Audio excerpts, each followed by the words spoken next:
We got a lot we're going to do today, okay? We got a lot of things we want to cover. You are going to work within your group the whole day, hopefully get to know each other a little better, hopefully to start to build a classroom community. We're going to do introduction in a second, but I want to kind of share something. When you guys first came to Mercyhurst, I mean, you came in and most of you knew you wanted to be an education major and everything, but basically you came like this, okay? Basically you came a blank page. What happens over the 4 years is you get filled with information. You get filled with techniques, okay? Looks like this. All right? See it? You get filled with information. Here's what we're going to do over the next 3 months. We're going to make it look like this. All right? Okay? We're going to go from a blank. You guys could see it? We're going to go from a blank page. We're going to go to a information page, and finally we're going to color you in. All right, that's the goal over the next couple of months. First things, introductions, okay? We're going to talk to you a lot about classroom community, and I'm going to share something with you. I, as a principal, for all those years that I was a principal and an assistant principal, I almost never got a call from a parent except about one issue. My child isn't happy. Everybody thinks, you take all these classes and they convince you that it's, you're going to get calls and they're going to say, my child isn't achieving the state standards to the level that I anticipated. You might get one of those in 30 years, right? You might get a few. The thing parents want is their child to feel welcome. The thing parents want is their child to feel they belong in your classroom. We're going to do a lot of that in here. We're going to do a lot of work with creating a classroom community with you guys, and we want you to carry that out. And I think most of you understand it already.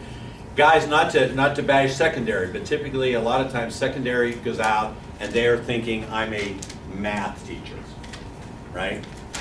What do you teach? Turn to your neighbor. Tell your neighbor, what do you teach? Wow, I heard a lot. You guys have either had us before or you do the answer. What do you teach? Students. What do you teach? What do you teach? Students. You teach students. Okay, when you walk in there tomorrow, okay, you're going to have all these faces looking at you. They're not thinking, boy, I hope I learn a lot of math from this person. Boy, I hope this elementary teacher really knows how to do guided reading. They're going to think, I hope she's nice. I hope she likes me. Okay, I hope we connect. That's where they are. I've got a little kindergarten. You're going to hear a lot about my grandkids. I got a little kindergartner who's going to start in next year. She's starting kindergarten next year. Really, really nervous about it. She has not once said to me, boy, I hope I learn a lot. She has said to me, I hope they like me. I hope the teacher and I like each other, right? That's what we're going to do. So we're going to start with introductions. Here's how we're going to do introductions. I'm going to have each of the supervisors, I'm going to introduce myself first, and I'm going to have each of the supervisors introduce themselves to the group. There's a reason that we do that, even though you're not going to work with them. We have a very, I don't know the right word, I was going to say powerful, but we have the people that I have gathered together. I'm pretty proud of myself, to be honest with you. I'm pretty proud of the people that I've gathered together to work with you over the next 3 months. See? She didn't agree? No. You, I'm not sure about. The rest of you guys are really, really, really excellent. All right. So I want you to sort of hear who's here and hear their expertise and those kind of things. When you do start doing introductions within your group, if I can find some chalk, here's the things that I'm going to ask you. I have them up there. Already? All right. Hometown, major, activities, and favorite movie. When you do hometown, I'd ask you to do a little bit about your family. That's about you and your education, getting to hear your major, what's going on with you here, things you're into, and your favorite movie. But I want to tell you, for me, my name is Alan Carnes. I started out at Mohawk High School. I went to a little school called Red Bank Valley. Little Red Bank Bulldogs, little town. I kind of had the Andy of Mayberry. Have you ever seen Andy of Mayberry? Yeah, I was Opie, I guess. I had the Andy of Mayberry experience in this little town. I graduated from there, and all my buddies said, can't wait to get out of here. And I said, oh, I kind of like it here, and I've never really been back. Went to Grove City, met my wife at Grove City, was married in the chapel. We had 4 children. I taught in Mohawk High School for 10 years. Moved to Erie, became an assistant principal at Mill Creek, then became principal at Mill Creek High School, and then I became a curriculum director. And interesting, everybody in here plays a part in a little part of my story. All right, when I became curriculum director, I knew nothing about curriculum. I didn't even know what it was. Like, I didn't even know what you did. I knew what a principal did. You were sheriff. I knew how to be the sheriff. But I was curriculum director. So I went to Jeff Lane, who had been working on a curriculum project as a teacher, and I said, if you don't come and do this with me, I'm not taking the job, because I don't know what I'm supposed to do. So Jeff and I worked together 8 years? Yeah. Eight wonderful years doing curriculum together. We've been friends since I came up here, and I sucked him into this. And then when I became curriculum director, the first meeting I went to, I sat next to Larry Kessler, who was a curriculum director at the time, and they finally wouldn't let us sit together. We were causing some problems. And so he went on to become a superintendent, and then I went on to become a superintendent, at which point I met this guy. And he and I actually negotiated a contract and never involved a lawyer, never involved all the big shots. It was 4 of us over a few beers and a couple of steaks, and the teachers and the administration did a contract. That's cooler than I'm making it sound. And then Pat, the way I got to know Pat is a sad part of my story. I lost a son while I was superintendent, and I can just now talk about it. It's been 10 years, and I would have days when I needed somebody to go and just vent to, somebody to cry in their room, and that was Pat. It was him too. I cried a lot of rooms.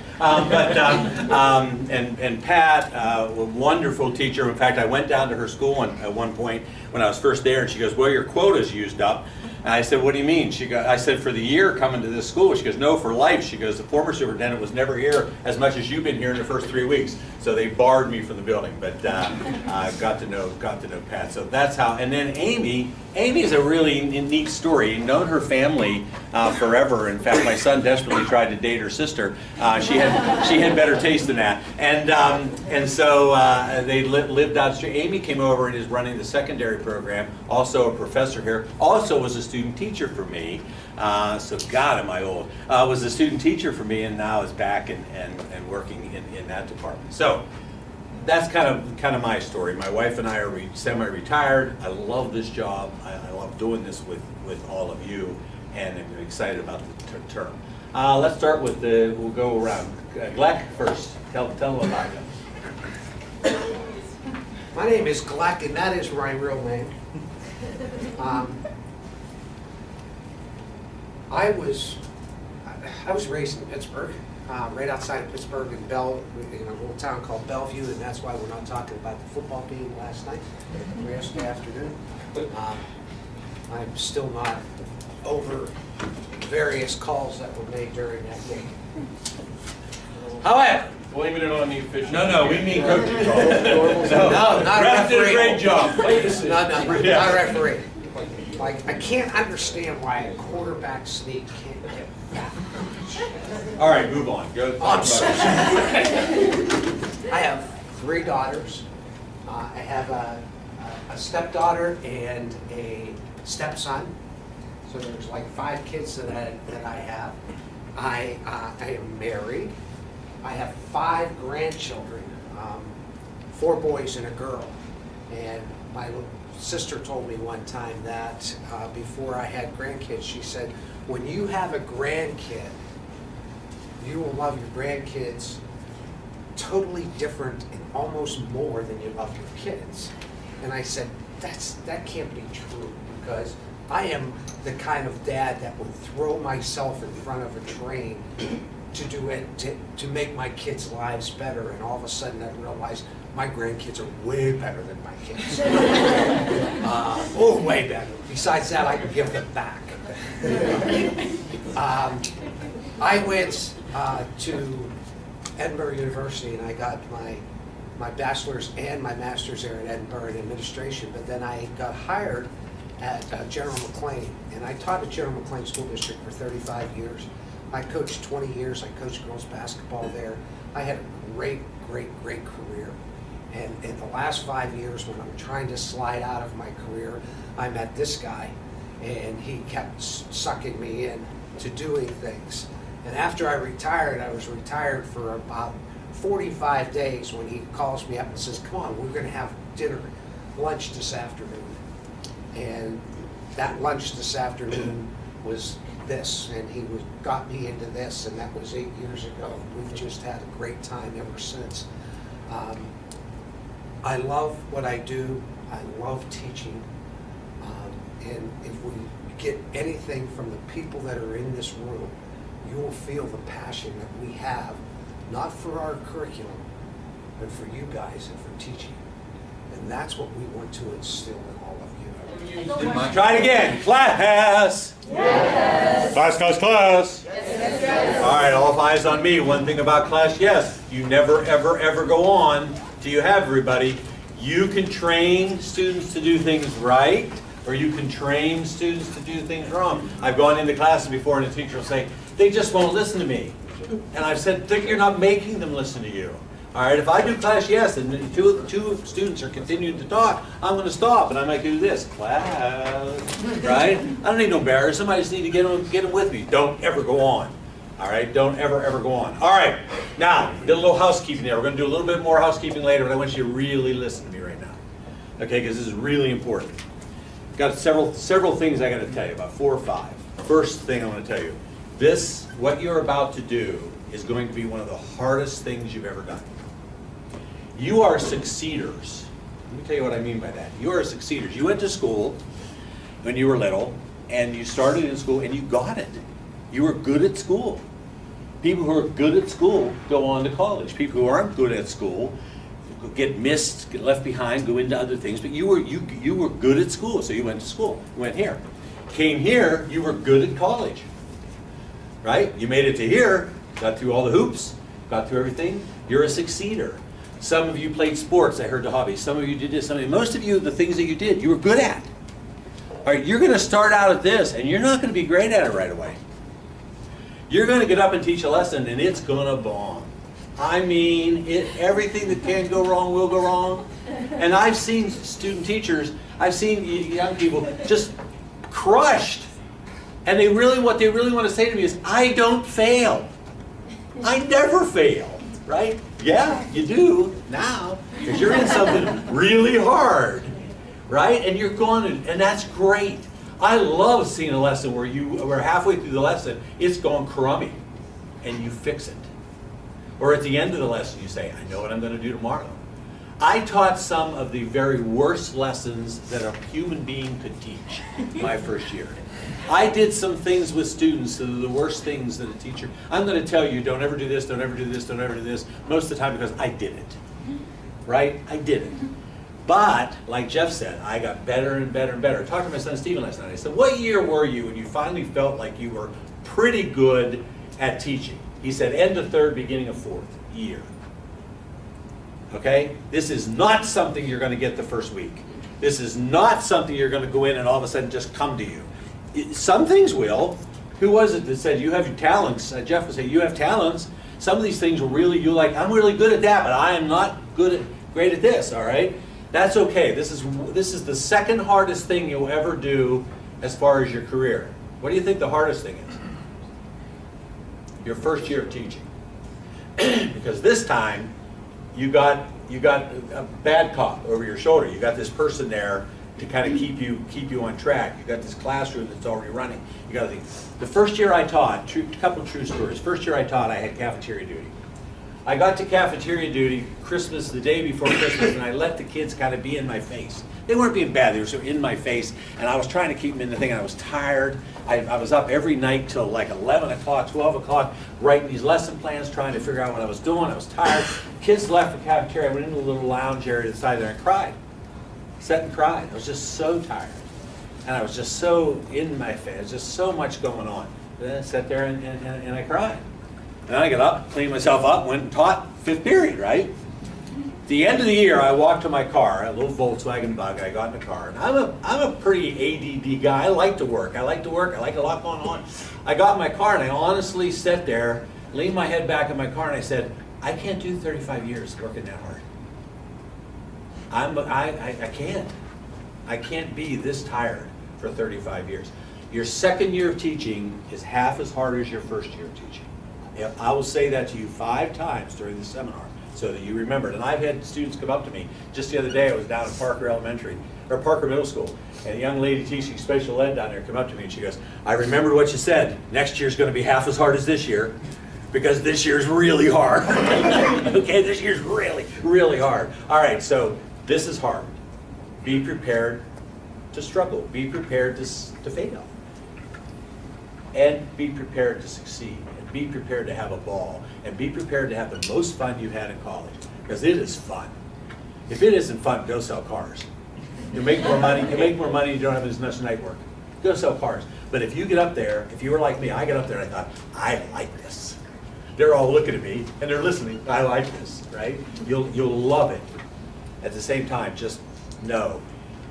Make sure you eat well, make sure you get rest, and make sure you get some exercise. You will get sick during this term. You will get sick, every one of you. You're going into a germ, what do you call it? Petri dish, what's it called? Petri dish. Petri dish. You're going into a petri dish of germs. Every single one of you. By about halfway through, you'll come in. This looks like a bomb, a germ bomb went off. You're all sick.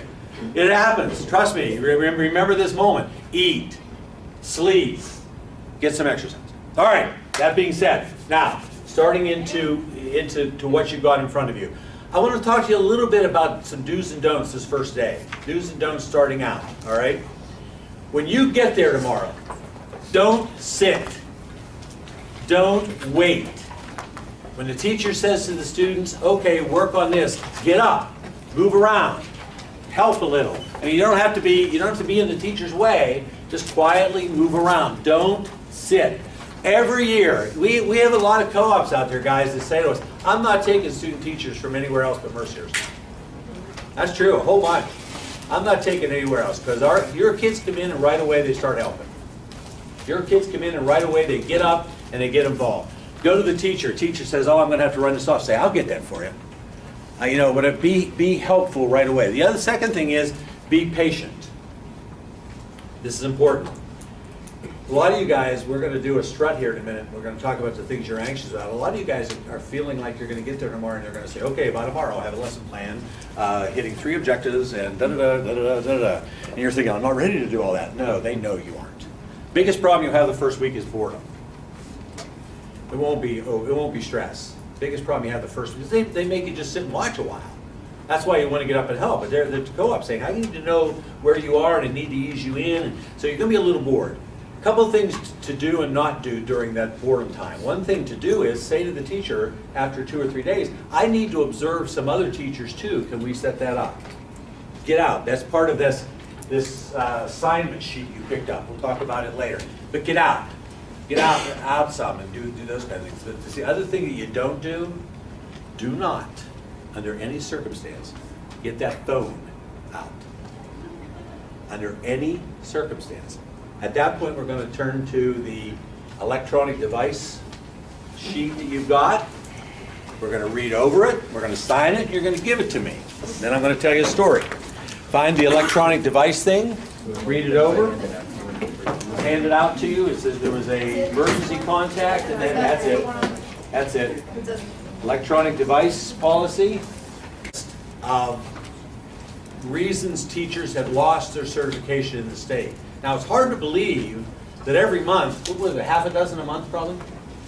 7 people around the state every month were kicked out of teaching. Every month. Somebody who worked 4 years and did all that training, and some of them with multiple years, I don't mean fired from their job, I mean kicked out of the profession. Of those 6, at least 5, and often 6, had to do with technology. This is not the teacher's friend sometimes. It either had to do with pornography, it had to do with inappropriate emailing, it had to do with going on to social media and putting things on social media that are inappropriate. I assume by now you've cleaned your social media accounts up and locked them down and changed the name so that it isn't your first and last name, because kids will kill themselves to dig into you. Kids will kill themselves to get behind the curtain. All right? And guys, I know, and Jeff reminded me, in some schools, your phone is an active part of your day. I get that. Like we're going to do a Kahoot here in a minute. You gotta have a phone. Some places, they all have iPads, whatever. Okay, I'm talking about getting your phone out. If you're sitting in the back of the room and you have your phone out and your co-op's up here, even if you're looking up something for your class, that co-op will call me. He's got his phone out in the back of the room, okay? If you're gonna get it out of your pocket, you need to say to the co-op, I'm gonna look up something, or whatever, okay? But just do not let technology, and I'm not just saying now, I'm saying in the future. We had a student here who within the last year or so, we had to kick out of the program, put something on social media about the school found out, the principal got in trouble, principal called me, person's not gonna be an educator because of a post on Facebook. Nothing that happens, guys, inside of these walls, okay, inside of these walls, we keep it inside of these walls, all right? We do not put anything on Facebook. You do not. Greg's going to talk to you in a few minutes about the photography. We've worked for months trying to figure the photography out, but I can't warn you enough. This is what will bite you. I fired 2 teachers in my last 4 years for inappropriate use of technology. Both lost their certificate. Okay, and one was just looking at pictures of women in underwear. I mean, that seems not good, but it's none of that. There's none of that. I one time was on my computer. I was on my computer and I logged into something, and I think I put in White House, right? And up came a different White House than I expected, with women dressed differently than I hope they dressed in our White House. All right? Not dressed at all. I called the tech department. I said, I didn't mean to do this. But I want you to know, this just came up on my screen, because every single thing you do with that computer in the district is saved and logged. We have actually sat and watched kids within a classroom on their computer, keystroke by keystroke, waiting for them to do what they were doing that was wrong. We watched them click, click, click. You can watch every keystroke. Just be careful, okay? Be careful. All right, you passed those in. We got that. We talked about what we're gonna do the first day when we get there. We're going to talk more later about weekly submissions that you give to us, things that you send us, those kinds of things. Black, why don't you talk about the photography thing real quick? This has been a horrible thing for us, especially for Alan and I, because when we talk about portfolios and we talk about, all the things that we have to do, taking pictures of your kids, or having your co-op taking pictures of your kids is awesome. It really enhances your portfolio. It's something that you want to keep. And, I've gone in and taken pictures, and a couple years ago, the state of Pennsylvania said, don't you dare. 2 reasons. You're not an employee of the district. It is illegal for you to have a picture of any of your kids on your phone, in your camera, anywhere. All right, a couple reasons, as you can see. When I was teaching, one kid was hiding from another parent, and he was in a special type of program that was never allowed to have his picture taken. So if that got out, then that was trouble. The other thing, there's a multitude of other reasons why you can't have pictures of your kids. No. So how do we get around it? We will pass out to you a form that we can run off, and you can give your kids. If you are dealing with a classroom like second grade where you have 30 kids, you could send this home. Ask your co-op and say, can I send this home for the kids because I need this permission slip signed by their parents so that I can take pictures with the kids or do anything with photography or video with these kids, because it is illegal for you to do it without that thing signed in your hand. And if your co-op tells you, don't worry about it, the district already has one signed, that's for the district and the district employees, and it doesn't cover you, regardless of what anybody else says. All right? I went and had, 2 years ago, Alan and I said we were going to do this big bulletin board up there where we were going to have all our student teachers standing around with their kids. And we started collecting all these pictures and posting them up in the bulletin board up in the hall upstairs. And then all of a sudden we got this edict that says, if you have these pictures, you're violating the law. And we're going, not only do we have them, we printed them and put them and posted them. So now we're all on that thing. Is there any question about that? Because I don't want to get anybody else in trouble with that. You also have handed out to you an emergency contact form. All right, supervisors, you're going to get involved in this because you'll see in the middle they need contact information for you that you have to give them while they complete this. All right, this is something some of the districts require. This should be something that Gleck handed you as a handout, or you guys don't have them. This group doesn't have them. I'll tell you why in a second. You guys have these emergency contact forms. Fill them out. Supervisors, help them with the middle part of that, and we'll go from there. You guys are going to do yours later. You are a professional now. You are the teacher now. You are a soon-to-be certified professional educator now. All right, let me tell you a sad story. I had a student teacher at General McLean High School. At the end of he student taught in the first semester. Right after it got to be spring, a couple of kids called him. Said, hey, you want to come to a party we're having for graduation? And he went. He is not an educator. Okay? Day one, you're a teacher. Now some of you say, boy, I don't know, I'm young, and it doesn't matter. You walk in, one time I gave a quiz on my second year of teaching. I taught 8th graders. I gave them a quiz. I said, how old do you think I am? Now I was 23 and I looked 15. I said, how old do you think I am? The youngest I got was 35. The youngest guess for the bonus point was 35. I said to the one kid, I'm only 23. He goes, no way. You're a lot older than my brother and he's 23. Why was that? I was being that way. I was the professional now. You are the professional now. Now here's another warning. Watch the teacher's lounge. Watch what you say to teachers. You are not able to join into the gossip. You are not able to join into the bitching about the principal. You are not able to join into the complaining about the teacher down the hall. You like everybody. And you love the school and you have no opinion. Ever. Okay? It happens. We had I hate to keep giving you bad stories. We've put out hundreds of student teachers, and we have a handful of bad stories. But out on the playground, a student teacher made a comment about another teacher. They protect their own. All right? And I'm going to give you my favorite word. So someone comes up to you and says, hey, Mr. Karn is a real jerk. And you go, okay. Like, okay. Okay, I heard you. Okay is the greatest non-committal word in the world. Oh, really? I think so too. You're done. And don't get caught into the relationship with your co-op doing that also. Stay away. It'll turn on you.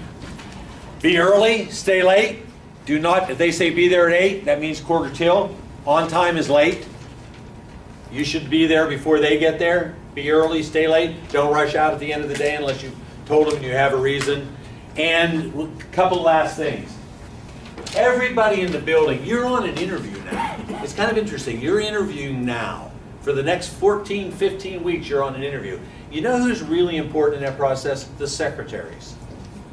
Okay? Because Larry, when he's ready to hire, and he was principal, he'd go to a secretary and say, what do you think of those student teachers we have? And they'd say, well, the one's really nice, but the other two don't even say hi. Right? Everybody's important. The custodian is important. Even if he's not important, you're getting hired, he's got keys that can get you stuff. Or he's just a good guy working hard. He's just a good guy working hard. So don't miss anybody. Be that friendly guy. Okay? And finally, also, last thing, I promise. Teachers who leave the profession, within the first 5 years, a certain percent leave the profession.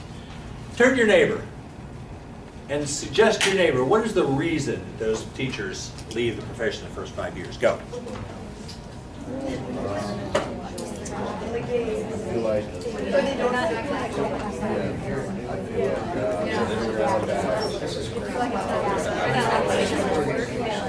I don't know. They said burnout is because Oh, burnout. It's really difficult. All right, Bonus question. let's hear some words. Tell me some words. Give me one. Somebody. What's one? There's a lot of reasons. There's one main reason. Give me one. Lack of organization. That's a big one. Yeah, that's a really good one. Because you know what? The biggest problem I had in my first year wasn't, you guys think it's content or it's curriculum or whatever. It wasn't, and it wasn't even discipline. It was, I had papers everywhere. I didn't have a briefcase. I didn't have any kind of system of organization. I went down the hall, I looked like Pigpen. Just stuff falling off of me when I'm going down the hall. That's a good one. That's not the one I'm looking for. Give me one. they're burnout, but they let the other teachers like help burn them out. Burn them out. One thing I feel about burnout, and that I don't really think you can burn out if you've never been on fire. I don't really think teachers ever burn out. They had to have been on fire, and once they're on fire, I don't think that goes away. But they run out of steam. Okay, somebody else. Yes? They're not enjoying themselves. Not enjoying themselves. And I'm going to call that the right answer. The leading one is loneliness. It's loneliness. And one of the reasons that they get lonely is it's not fun. They're not having fun. And one of the things that's fun is other teachers. Teachers are fun. You go to a happy hour with teachers, they get happy. All right? They're a fun group. Teachers are fun. They really are. Not all of them. Not all of them. Maybe not your co-op. But and I think even your co-ops, most of them, I've picked them. They're fun people. If they have a happy hour, go. If they have won't have a Christmas party unless you're there a long time. But if they have an Easter party, go. All right? Do the social things. And don't eat lunch in your room unless you have no option. Find out where people are eating and eat with them. Now, don't jump into the conversation. Teacher's lounge can be a viper pit. In fact, some people say, a teacher's lounge kind of makes me not feel good about teaching, because they really do a lot of complaining in that teacher's lounge. They may. Then find Gleck's room, because when Gleck was at Parker, he had everybody go to his room to eat that really wanted to be up, that really wanted to be brought up. Okay, everybody, there's a cubbyhole somewhere of people that you'll enjoy eating lunch with. But loneliness and not having fun. And what makes it fun? Teaching's fun. Teaching's work. The happy hours are fun. All right? The going to the lunch with people is fun. Do those things. A couple of questions came up about the name badges and if you have them, don't have them, whatever. Those of you that got, all except one, I think, those of you who got your picture taken have one. Some schools require, some schools say don't worry about it. You don't have to use that crummy little lanyard that came with it. You can pin it onto yourself. You can get yourself a nice school lanyard from where you are. Use a Mercyhurst one, whatever. It doesn't matter. So make that work. The other question came up is, what about me using my personal computer at school, etc.? Some of your co-ops will say, hey, I don't have an extra computer. Can you bring it in, do whatever. Again, don't be playing solitaire on it. Don't be sitting working on it. I mean, let the co-op kind of know what you're doing. One of the things I always try to do is answer the unasked question. Okay, and we'll talk about that when we get to interviewing too. And if you're sitting back there and you're working on the computer, be thinking, what's he thinking I'm doing? What's she thinking I'm doing? Just try to be open and communicating, and you know what ends up happening. It's almost kind of comical. You will get so tight with your co-ops, it's the two of you against me, which is good. I like it. They'll say, what can we do to make you look really good for Mr. Carnes? Yeah, I love that. Or, I know you had to leave early, but we won't tell Mr. Carnes. Go with that. Go with it. You're a team. Go with that. That's all well and good. All right, some of the words that you shared, some of the things that you're concerned about, real quick. Just tell me one. Somebody. Yes? We talked about nerves, but that we feel prepared. Oh, cool. So Yeah. there's some nerves, but it's not necessarily bad nerves. Just No. Fear of the unknown is what Morgan said. which Yes, is perfect. perfect. And you know what? I'm glad you're nervous. You ought to be nervous. It's fun. I can remember, and almost everybody can remember, their first day of teaching, when they got a job. I still can remember. It was a long time ago. Like you weren't even, not only were you not born, your parents might not have been born. I can remember walking down that hall with my books and my stuff and going into that first room. I get in the first day, first class they ever taught. I go in, I'm all excited. I'm telling them about how we're going to do tests and how we're going to do this and how we're going to do that. And I'm writing on the board. I get all done. Any questions? The one girl put her head up and back and said, what's your name? Forgot about that. All right. So when I was into it, I was giving 100%. It's like last night. getting ready for this and thinking and stuff like that. Last night I look at the clock, it's 2:10. I look at the clock, it's 3:15. You know, because you're just... Yeah, wound up, ready to go. So nerves are good, but you are prepared. You are prepared. And some others. Give me another one. Somebody. What else did you say? Yes? I said ready. Like last semester especially, I was sitting there, I was like, okay, I get it, like I want to do it. Yeah. Yeah, you know what I felt like? Classes were fine in college, although I didn't do very well. Classes were fine. Yeah, I never made the National Honor Society either, but don't tell everybody that. But anyway, classes were fine, but I'm ready to do this. You know, we talked about doing it long enough. Let's jump. Let's jump. Somebody else. Another one. Nothing? You're good? Usually I get a content. Worried about content, okay? You forgot more social studies than the kids know in your room. You forgot more math than the kids know. Has content been a problem for you at Fairview at all? No. Has content been a problem for you at all? No. I mean, I always call, because like my situation's different, I always call her, what if I forgot to cover this? Do I, like, just cover at the end right before they have to take the test and you're good. It You're doesn't good. really matter. You're good. It isn't. Content is not. You guys are content up to here. You got more content than you. That's not an issue. Yes. I was worried I lost all my Spanish over the break. I'm like, it's not here anymore. You lost it where it's gone. Look, I don't know how to say oh my in Spanish. Me neither. Me either. That makes two of us. Okay, somebody else. Yes. My mom's a teacher and she says you just have to be one day ahead of your students. That's right. You got to be one day ahead, and if you're only a half a day ahead, just work faster. You know? I have a recurring dream. I still have it. I have a recurring dream. I had it every year in about August when I was getting ready to go back. You know, the teachers gear up. I always call it the Sunday night thing. You know, where you gear up on Sunday night. And I used to have this recurring dream where I was teaching a class, but there was plexiglass and they couldn't hear me. You know, so there is no plexiglass. They'll be able to hear you. Don't worry about it. All right. So you guys feel like you're good. Feel like you're ready to go tomorrow. All right, we're going to now go into talk a little bit about whole brain teaching. I'm going to turn it over to Beck and Amy a little bit. Your little ring thing that you put the little rings through, you're going to need that, okay? Get the rings out.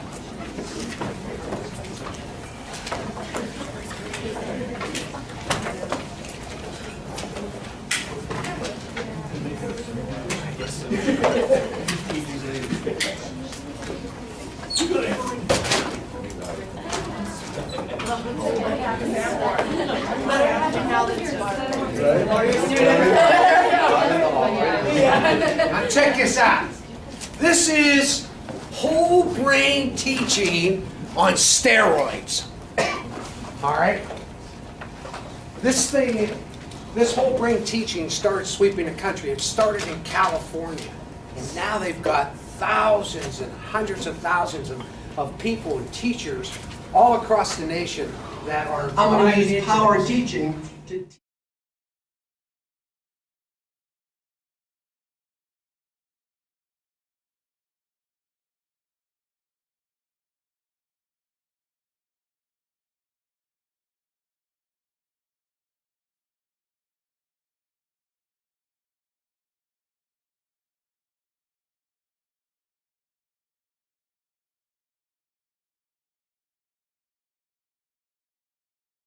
I'm going to use power teaching to teach power teaching.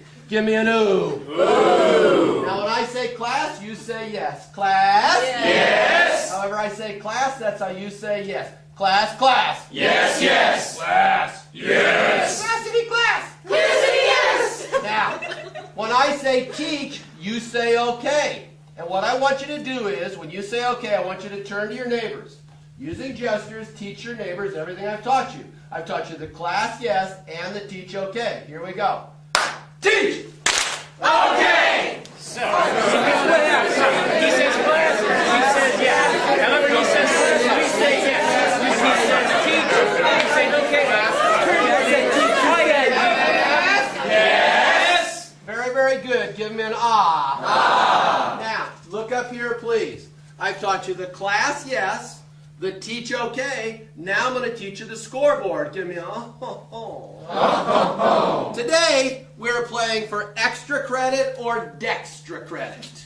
Rubbing your hands together, tell your neighbor, oh, sweet mama, I love extra credit. Teach! Okay. Oh, sweet mama, I love extra credit. Class? Yes. Now, in other power teaching classrooms, we could play for a smiley face or a frowny face, That might mean more or less recess time. Give me an oh. In this class, many times we played for more homework or less homework. Explain to your neighbors the 3 kinds of scoreboards. More or less homework, smiley frowning, extra credit, dextra credit. Teach! Okay! So, we got 3 kinds of scoreboards. We got more homework, we got more recess, less recess, smileys, or smileys. And today, we're playing for extra credit on the final or dextra credit on the final. I'm dextra credit. Yes! Now, let's rehearse. Give me an ah. Because in power teaching, we never scold. We just rehearse. Give me an oh. Now, when you do really good, I will put a mark here for extra credit. Hold it. You will give me a mighty oh yeah. Hold it. Oh yeah! When I put a mark here for dextra credit, you're not doing quite so good. You'll give me the mighty groan with the eye rub. And hold it.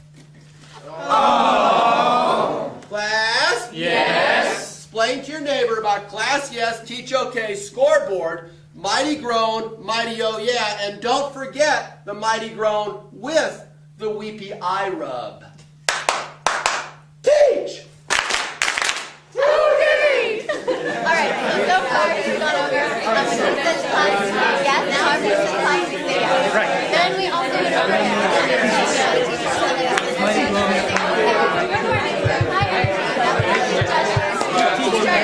Smart. You know everything. Don't stop. And then we go over the scoreboard. Yes! Class, you are doing so good, I think it's time for some real extra credit. Hold it. Oh yeah! Not quite fast enough. And grow. Oh. Tell your neighbor how important it is to be fast when you're getting the extra credit. Teach! Okay! It's important to everything, guys. Get the right top. Get the right top. He says go super fast. Right on top. We want extra credit. Extra credit. Yes!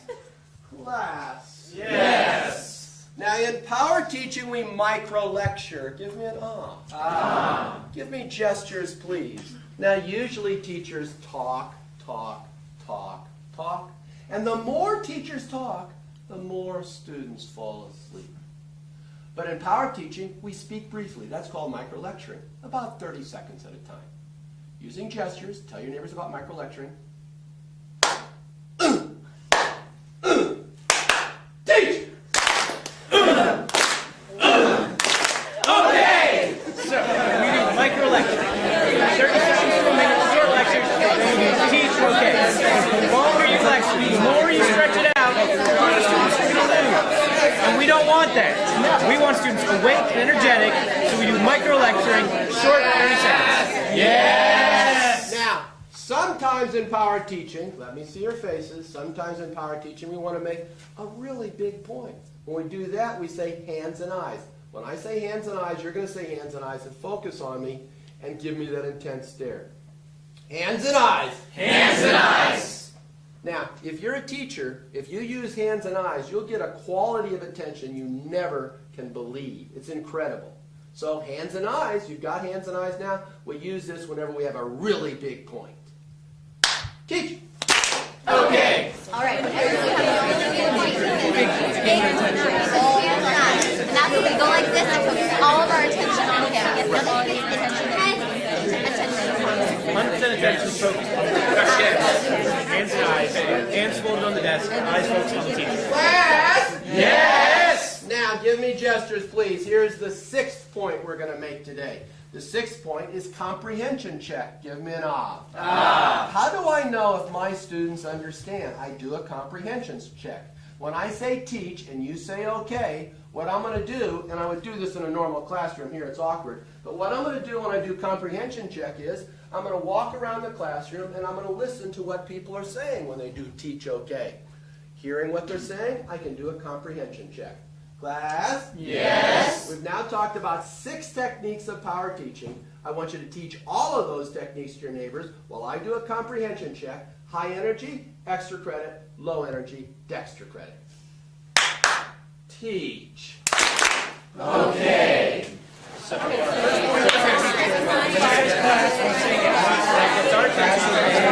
However he says class, we have to get back to okay. He says class.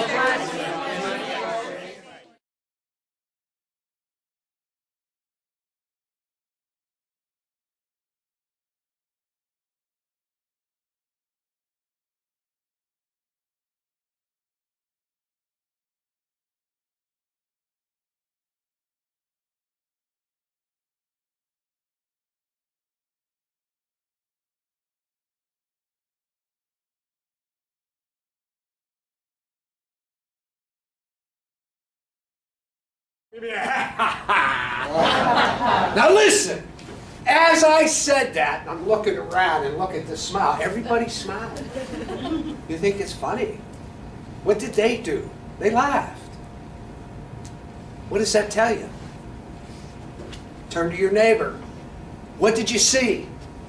Go. Got 30 seconds.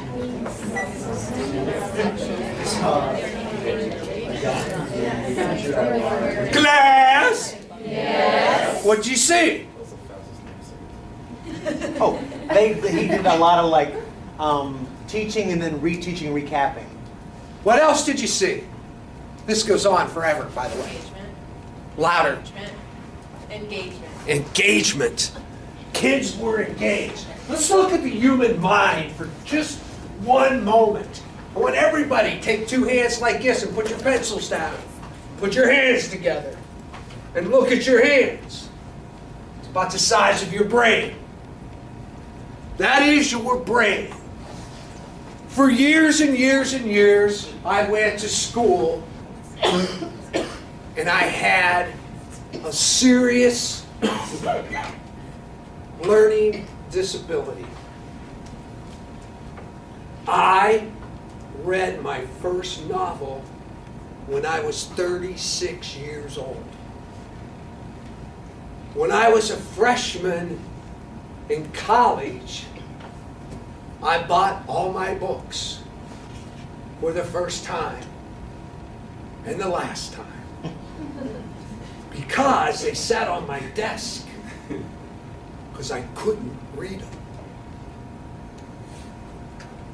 Everybody thought that I suffered from a condition called LAZY, but it was way more than that. Now, people say, how did you, by the time I was 36 years old, I also had a master's degree in administration. How did you go and do that? I faked a lot, but I never missed a class. I didn't learn by books. I learned by people talking to me. I learned by doing.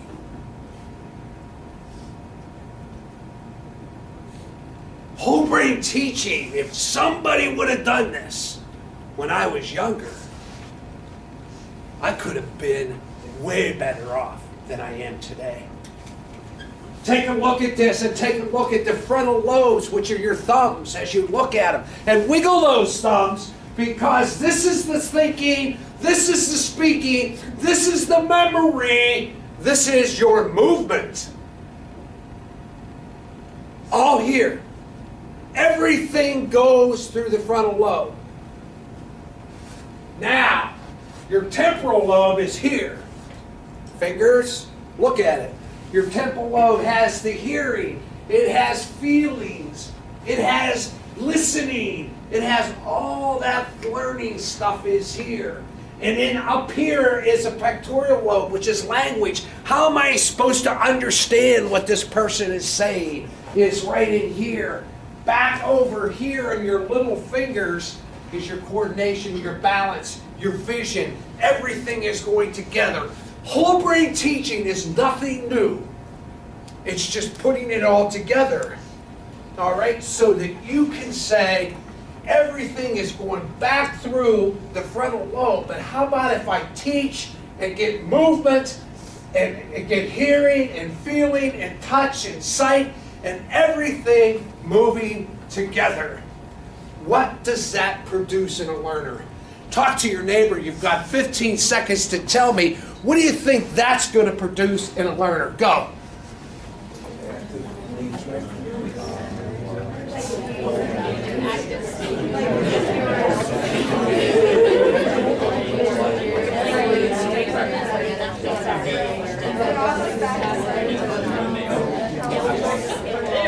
Ah, give me a ha ha ha! And ho ho ho! Secondary people, raise your hands. Stand up, secondary people. I gotta tell you this right now.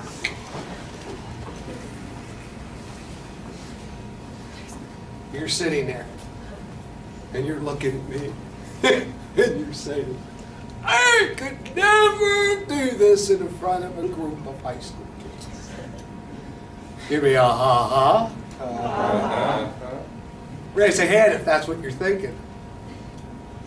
You may sit down. And I'm going to tell you, you're absolutely, positively wrong. It might not be what you saw, but the techniques work just the same.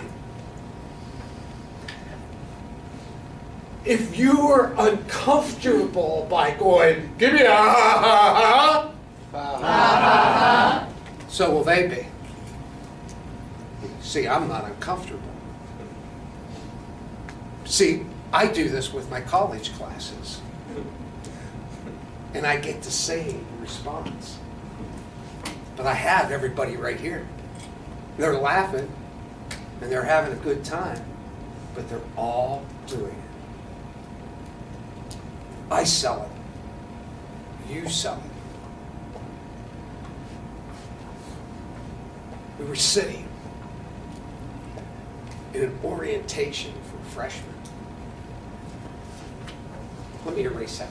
I came about whole brain teaching about 6 years ago, and I stumbled into it in McCain with a man named Scott Hutchinson. If you have a choice to go watch him teach, he's amazing. And I walked in there, and I had a student teacher in there, and I went, what the heck's happening here?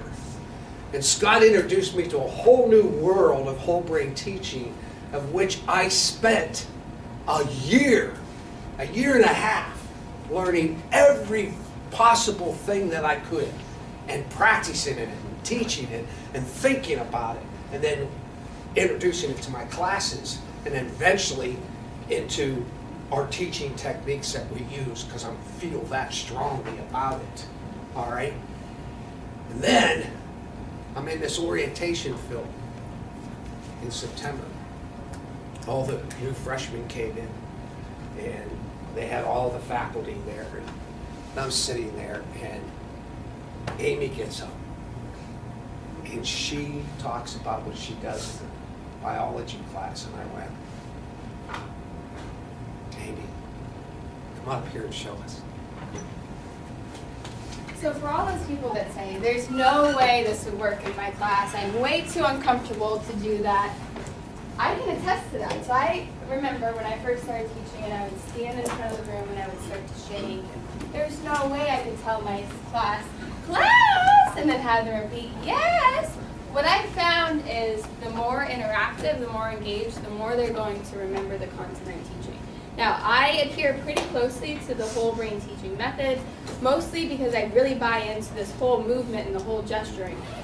However, in order for me to get comfortable, I had to adopt some of the lingo to make it work for me. Okay, for example, you have just learned class, yes. For me, saying class, it just rings funny in a college classroom. And so I would do other things. Sometimes it's a clap. I was at my oldest son's Christmas concert, and there was probably, 300 people packed into a gymnasium, and the principal stood up there and she went, guess what everybody did? The 80-year-old grandma sitting next to me, the toddler in front of me, everybody went. It's almost innately within us to respond to a call. Okay, so maybe it's not class, yes, maybe it's a clap. Maybe it is something a little bit different. I said to my sister when I was sitting back there, do you remember this song? I'm a little bit nervous to put this out there because I think some of you weren't even born yet. And I've learned in the past that anytime I try to bring up some old school rap songs, it usually fails. So we'll go for it. On Mondays in my cellular and molecular class, everybody's dragging. And so I try to boost them up a little bit. So I say, well, hold on, let's see. Let's see if this plays. Who can guess? Can you hear?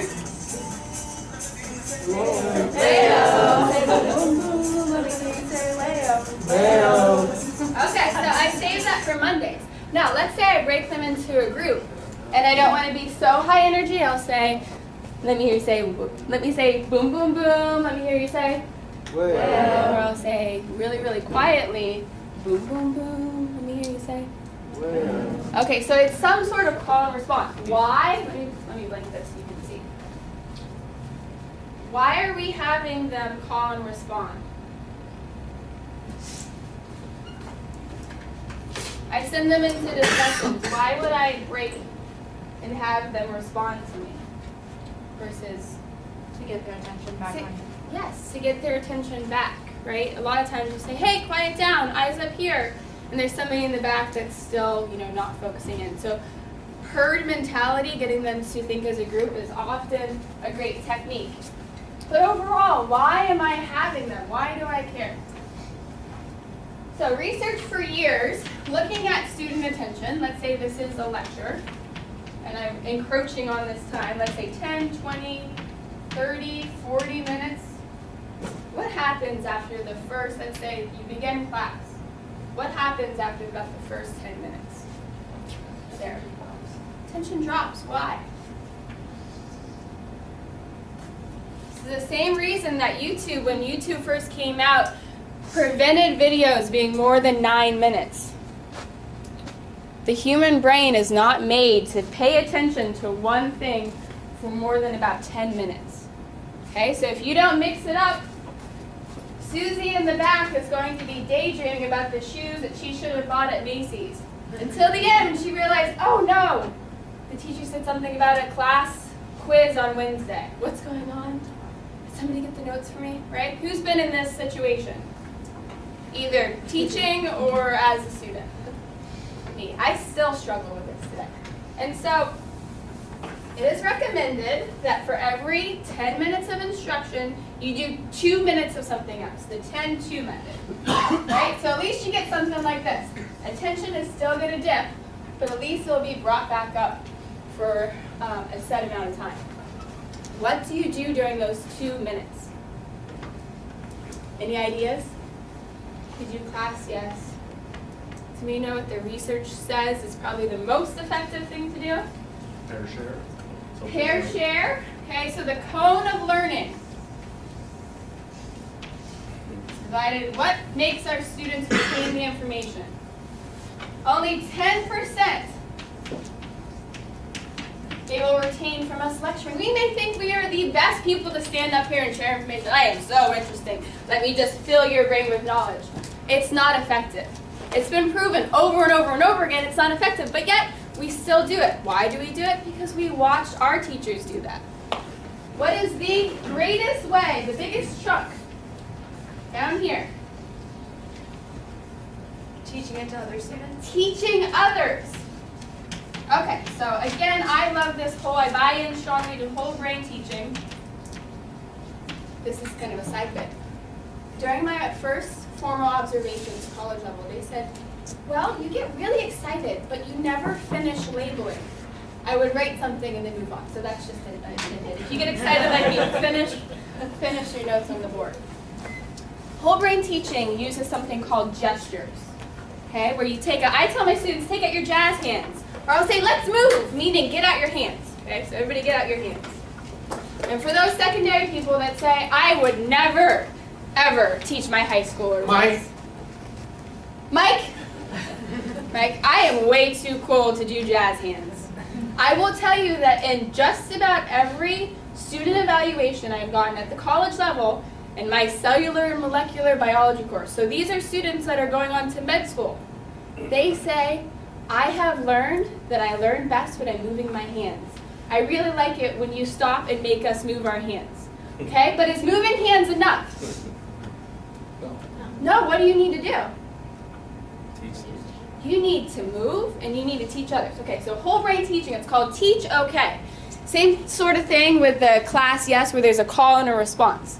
Okay, but instead of me saying class and you say yes, I'm going to say teach, and I might say teach, or Or I might say teach, right? Make it a little bit fun. Or you could just simply say teach. And then you are going to say, okay.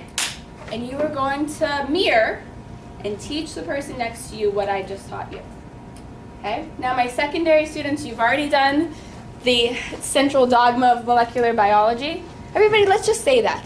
The central dogma of molecular biology. Sounds complex, but it's not when we bring out our jazz hands. Okay, so let's just do that one. Who remembers it? Anybody? Kelly? Yep. Double-stranded DNA, Yep. single-stranded RNA, protein. Poof, protein. You know, we'll do this in my biology class, and on exams, I see them going like this, moving to help remember. So it works. Okay, so double-stranded DNA turns into single-stranded RNA. Protein. One more time. Double-stranded DNA turns into single-stranded RNA. Protein. Teach. Okay. Ah, wait, whoa. What did Mr. Carnes tell us about training your students? If you train them poorly, what happens? They give poor response. Yes, and then you train them poorly, right? So if I were to just let you go, we are off to a lousy start. You got to go in strong. Okay? Bring it back, start over. Okay, so when I say teach and clap my hands, you're going to say, okay. You're going to turn to your neighbor, and then you're going to share with them the central dogma of molecular biology. Teach.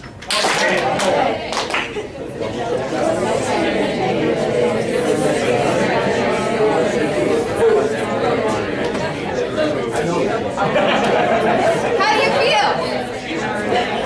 If we had more time, I would throw. I said a boom, boom, boom. I said a boom, boom, boom. Let's try something else. Let me think about this. Hakuna. Hakuna. Matata. Okay, so you can pick anything to bring the attention back. But do you notice the difference between me saying blah, blah, blah, blah, starting into my next bit without calling your attention back? Only some people up front were paying attention. Let's do classroom policies and procedures. This is a little bit rusty, but I'm just going to go with this one. So let's say you're not ready to incorporate whole brain teaching with content. Start with your rules and procedures. Okay? So let's take out our hands. When walking into the class, I'm going to turn in my papers. And I'm going to begin quietly working on the bell ringer. Okay, one more time. So when walking into the class, I'm going to turn in my papers. And begin quietly working on my bell ringer. When I say teach, you're going to say okay, and you're going to tell your neighbor what we do when we begin class. Teach. Okay.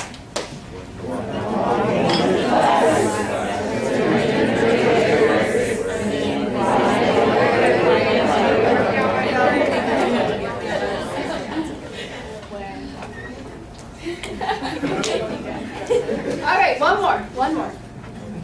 Being that we are all here, why are we here today? Why does this work out that we are able to gather today in this room and we're not beginning our placements? I'm okay. It's Martin Luther King Day. So let's say that you're not ready for content. You may be doing it for classroom procedures. What about current events? Okay, so get out your hands. Let's move. January 15th. 1929. Let's do that one more time. January 15th. 1929. A man was born that had a dream. That his four children would one day not be judged on the color of their skin, but on the content of their character. Teach. Okay.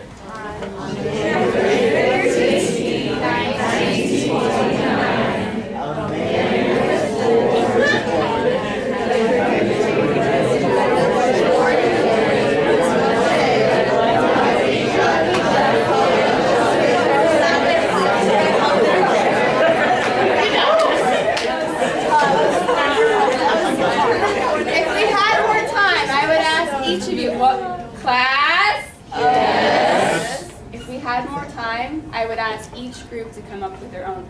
But I am living proof that whole brain teaching is so very effective. It's not only for engagement, it's fun to come to class. And it does take a little bit of you stepping outside of your comfort zone, but trust me when I say it pays off. Everybody say hey, hey, hey. Hey, hey, hey.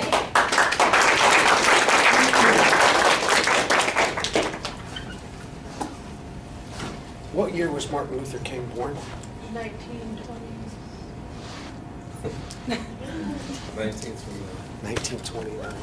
You know what, the first time I walked in, and Amy just said this, the first time I walked into a class, they had just gone through a social studies unit about Paul Revere riding and looking at the lights and the whole 9 yards and this whole ride, and they were having a test on it. And there was dead silence in the class. And the kids were sitting there going, and am I right? Yeah, absolutely. Because all of a sudden, I'm using different parts of that brain and I'm starting to connect things together. And it's much, much easier to remember. Kids will remember that forever. Can I share one of your stories? Sure. Alan was talking, you share it, about the biology, I'll get it wrong, about the biology science teachers who you. I have two stories I want to share with you, actually. One was, I was walking down the hall one day at the end of the day. I always, as principal, I always ran around like tie loose, and I mean, I was there to work. I wasn't there to look good. I can't look good, but I had my sleeves rolled up, and I'm heading down the hall, and the earth science teachers were all meeting in a little cubby hole outside of their door. And I thought, oh, I'll just stop in, you know, one of the guys, and I'll sit down and have a little chat. So I walked in and sat down, and they were talking about having these large packets printed out. Jeff's covering his face. He knows where I'm going. They had these large packets printed out that they used 4 of them a year, one on geology and one on meteorology, and the kids would lecture. They would lecture. You can't tell the story, her back in there, right? They would lecture, and they would fill in the blanks in the pages, and then they would study those blanks, and then they would take the test on geology, and then they put that book away, and they get the next one. And I said, you know, guys, I'm just wondering, and I was just really just wanting to chat. I just wanted to have some calm time. I kind of screwed that up because I said, well, what about these manuals and writing these down? It seems like they learn a lot of facts and they regurgitate them back, but we're not reinforcing it. We're not using things like 1920. It's for the moment. And they said, well, you know, that's and you know, they were defending it and everything. And I said, well, I'm gonna challenge you. Next Christmas, these were 9th graders that took this course. Next Christmas, I want to give them your final again. And the one teacher looked up at me and she goes, they won't remember any of it by then. And I looked at, and one guy that was there, Jack, he looked at me and his eyes got real big and like, oh, bing. You know, it was bing, because it was like learning it for the moment, not reinforcing it, you know, not doing all those things, and then moving on. And so we have to use some of these kind of things to reinforce the concepts. You know, in California State University, a gentleman had a trainer come in, APL trainer come in, and he learned some of these types of techniques. He was a chemistry teacher, and he gave his tests in his chemistry class, and the kids started excelling. And the other chemistry teacher said, oh, you're just teaching them the answers to the test, or you're giving easier tests. He said, you write the test. I won't even know what's on it, but this stuff works. So he did it, and the kids got excellent scores. And the other chemistry teachers came and said, can you get that guy back so we can learn some of these things? Guys, this is something you really need to jump in and try. Are you guys good on whole brain? I'm getting at some really good questions, and that's what we're going to do last here is kind of wrap up with some specifics I'm hearing. Let's talk a little bit about lesson planning. Well, no, before that, the supervisor you're sitting with right now doesn't really start with you technically until February, 9th or something. You know, you're going to today go to you're doing a Clinical 1 experience. Now, the state says you got to have pre-student teaching, then student teaching. So pre-student teaching is Clinical 1, then you go into student teaching. what you're doing out in the school, they don't care if it's clinical one or pre-student do, what you want to call it. You're going to hang your coat up the same place starting tomorrow. You're going to put your lunch the same place starting tomorrow, and you're going to sit in the same desk starting tomorrow the whole time you're there. But we do it, use some different courses here. Your seminar, all of you elementary guys are going to be on Tuesdays and Thursdays with Dr. Frawley, and you're meeting this afternoon at 1. All of you secondary guys are doing yours online through Amy. Okay, and the remainder, art, music, you guys are with, you got stuck with Gleck and I. You lost. Anyway, so that happens till February. Then what I'm going to say next all kicks in. But lesson planning is non-negotiable at this point. You use the Mill Creek, well, that was a flashback. Wow, that flashback 2 districts. You use the Mercyhurst long form. I'm sorry, that's what you do. There is no, if your teacher says to you, oh, all you got to do is the little square thing, no. No, you'll start, now you won't the whole time, and we'll talk about that later. But for now, through this clinical 1 experience at least, you're using the long form, because you aren't teaching that many lessons to start. I'm going to give you a form here in a minute to give to your co-op. This shows how to kind of ease you in. But when you do start, we expect, now somebody asked a really good question here. Do we need to send those lesson plans to your supervisor? I don't think any of us require you send them. That 3-ring binder should have your lesson plans in it. And when I come, I'd like you to hand me that. I sit in the back and kind of look back through old lesson plans. Guys, your lesson plan is a working document. It's not something to frame. While you're using that lesson plan, if you're going along and think, boy, that took too long, you write too long, or you write not clear, or you write, wow, that was good. And at the end, your co-op can make notes on it. These lesson plans should be something that you can look back on to make it better. What I did is I had a 3-ring binder my whole teaching career. And I kept my lesson plans for this year in there. I had a 1-page form I used. I kept all the ones from this year for next year. And when I got to the lesson on reducing complex whatever, I would find that lesson plan and I'd use last year's to write this year's. Then I'd throw last year's away. I didn't want to look at 15. I didn't want to get stuck in a rut. I didn't use the same lesson plan. I used my notes. Finish 15 minutes early. That's not good. All right? Or ran out of time. Whatever. Okay? So the lesson plans go in there. Now, one yes? other thing. This, again, you're going to be really, really busy, but if you can, connected to those reflections, if you can find a place to journal, if you can find 5 minutes at the end of the day or 10 minutes at the end of the week and just kind of pull all of that stuff together and just journal for yourself, it takes what's up here and it articulates it for you. So if you can work that into your schedule, you'll find it very helpful. Looking back, I wish I'd have bought one of those journals you get like in the bookstore during these first couple years of teaching. How fun it would be to look back now, but what a great place to kind of reflect on the experience you're having. Yes. 3-ring binder, use that. Be organized in that. Get the dividers going. Somebody said organization is one of the reasons. Organization will be one of your biggest concerns the first year. It's just where all this stuff goes. That binder, put your clearances in there. If the teacher gives you a thing on what happens on snow days, put whatever. Put your stuff in there, okay? I have a question. Yes. So when you're saying about doing the lesson plans, are we doing a lesson plan for every day or just the things that we're teaching? Oh, just what you're teaching. Okay. Just a very good question. No, when the teacher, what we suggest to your co-op, and if you have co-ops that have been with us well, we say start out and just have the student do a little part of a lesson. I'm going to have you get up and just go over the homework.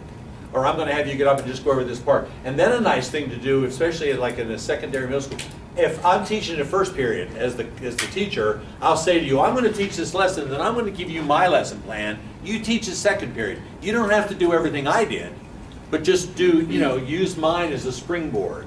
Okay, that's kind of a neat technique. But eventually, when the teacher says, okay, tomorrow, for you guys, usually elementary, you guys start out with morning meeting. You can't do much of a lesson plan for morning meeting, but let's say they give you a lesson, tomorrow you're going to do writing. Then you write. When it's your lesson, then you write a lesson plan. Anything I left out, supervisors, anything I left out on lesson plans, we good? Okay, I'm almost done. We are almost done. I'm going to email you that form for photos, Your portfolio stuff, I would start now to start gathering things. If you do a cool bulletin board, you know this assignment sheet? Everybody pick one of these up for you start on this stuff now. You don't have to do all of these, but you got to do a lot of them, these assignment things. One of them is visit other classrooms. The other is do a bulletin board. Now somebody said to me, what if there's no bulletin boards in my room? Then do some sort of audio, some sort of visual aid, something in the room. But take pictures of that.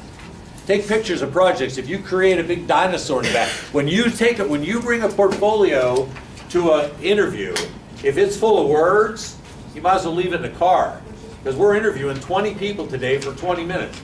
I'm looking for pictures. I'm looking for manipulatives. I'm looking for something to get my attention. Yes? Two spin-offs of that. One is that putting things on your walls don't have to be all things that just you created. Student work is something that you're creating a display of. And the other thing is when you go out to see other teachers, make sure that you're seeing teachers outside your discipline. Yeah. You know, if you're teaching math, you want to see social studies, you want to see art, you want to go see a PE teacher, you want to see family and consumer science. Elementary, get a different grade. So get exposed to, you're going to pick up something that somebody's doing in a completely different discipline that really is applicable, and it's going to help you in your class. And as a teacher, you steal and you steal and you steal and you take and you steal and you borrow and you steal. All right, whatever you see, you keep. You make folders of. When I go to a school now, I have my camera out all the time. I see something cool on a board, I take a picture. I see something, whatever. You steal. So when you you say to your teacher, who's really good? Who's really good in this building? Can I go observe them?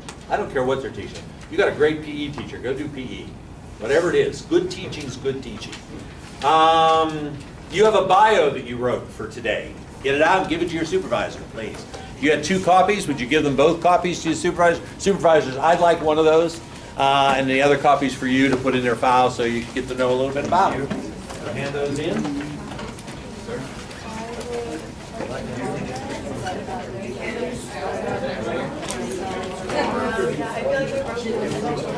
Let's talk about being sick. This isn't like class where you get a certain number of cuts, like I'm allowed to miss 3 times. You've got to be there. They're counting on you being there. It's like a job. You need to be there. Now I always give that speech, and one year, and this is really sad, I had a girl come to me and said, my mother's dying. I think I need to get home today, and she barely made it. Guys, come on now, balance, okay? You need to be there unless there's some other really good reason you don't need to be there. Then you need to let your supervisor know. I mean, we also have lives, that it happens, life happens. The other thing is being sick. It's a real hard call. You know, you wake up in the morning and you think, well, am I sick enough to stay home? I guess one of the things you should ask yourself is, am I going to be contagious and give this to a bunch of other people? This flu that's gone around. If you're throwing up, I've had somebody call me before and say, I'm throwing up, should I go? No, don't go, you're throwing up. That's a good one. That's easy. If your temperature's over like 101, don't go. Probably if you have a, you know what I mean, but you can't get up in the morning and say, I'm tired. You know that. Anything else for the good of the order? Again, we'll email you the photo form. We collected the things we need to collect. What questions do you have? Anything? Guys, this is going to be a ball. We're going to do a lot of fun things together. I want to read one thing for you real quick here. You have my number in case you get lost.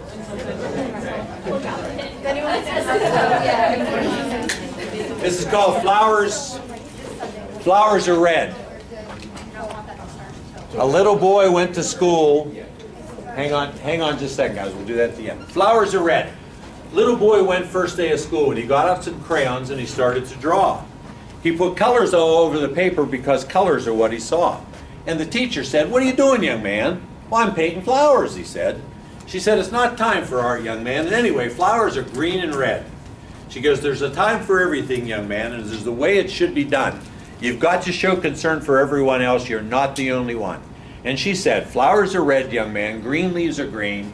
There's no need to see flowers any other way than the way they've always been seen." But the little boy said, "There's so many colors in the rainbow, and there's so many colors in the morning sun. There's so many colors in the flowers, and I see every one." The teacher said, "You're sassy. That's the way. There's a way that things should be. You'll paint the flowers the way they are, so repeat after me. She said, flowers are red, young man, green leaves are green. No need to see flowers any other way than the way they've always been seen. The teacher put him in a corner. She said, it's for your own good. You won't come out till you get it right and respond the way you should. Finally, he got lonely. Frightened thoughts filled his head.